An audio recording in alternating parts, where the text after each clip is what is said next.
দীর্ঘ প্রায় 2 দশক পর জাপান ভারতীয় আম আমদানিতে না জানিয়েছে বলে খবর সামনে আসতেই রপ্তানি মহলে তীব্র প্রতিক্রিয়া সৃষ্টি হয়েছে। এই সিদ্ধান্তের ফলে শুধু ব্যবসায়িক ক্ষতির আশঙ্কাই নয়, বরং বাজারে একচেটিয়া নিয়ন্ত্রণ বা মনোপলি তৈরির অভিযোগ উঠতে শুরু করেছে।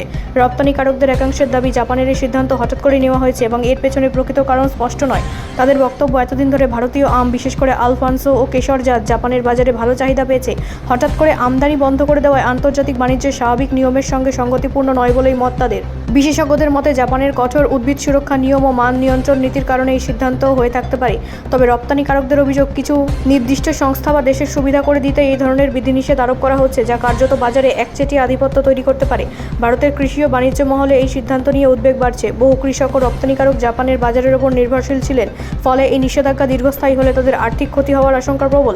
এদিকে ভারত সরকার বিষয়টি কূটনৈতিক ও বাণিজ্যিক স্তরে জাপানের সঙ্গে আলোচনা করে সমাধানের চেষ্টা করছে বলে সূত্রের খবর।